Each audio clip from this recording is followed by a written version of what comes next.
In bluntly vulgar language, President Donald Trump questioned Thursday why the U.S. would accept more immigrants from Haiti and shithole countries in Africa rather than places like Norway, as he rejected a bipartisan immigration deal, according to people briefed on the extraordinary Oval Office conversation. Trump on Friday denied using that language. Trump's contemptuous description of an entire continent startled lawmakers in the meeting and immediately revived charges that the president is racist. The White House did not deny his remark but issued a statement saying Trump supports immigration policies that welcome those who can contribute to our society. Yet Trump himself tweeted Friday, "The language used by me at the DACA meeting was tough, but this was not the language used." He went on to criticize the immigration deal, saying, "What was really tough was the outlandish proposal made, a big setback for DACA." The White House did not immediately respond to questions about the president's tweet. Trump's comments Thursday came as two senators presented details of a bipartisan compromise that would extend protections against deportation for hundreds of thousands of young immigrants and also strengthen border protections, as Trump has insisted.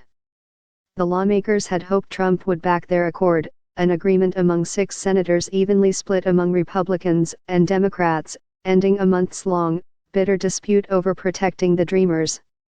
But the White House later rejected it, plunging the issue back into uncertainty just 8 days before a deadline that threatens a government shutdown. Dick Durbin of Illinois, the Senate's No.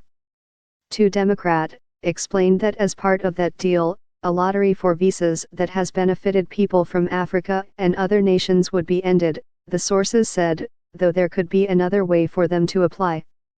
Durbin said people who would be allowed to stay in the U.S. included those who had fled here after disasters hit their homes in places such as El Salvador, Guatemala, and Haiti. Trump specifically questioned why the U.S. would want to admit more people from Haiti. As for Africa, he asked why more people from shithole countries should be allowed into the U.S., the sources said. The president suggested that instead, the U.S. should allow more entrants from countries like Norway. Trump met this week with Norwegian Prime Minister Erna Solberg. Asked about the remarks, White House spokesman Raj Shah did not deny them. Certain Washington politicians choose to fight for foreign countries, but President Trump will always fight for the American people, he said.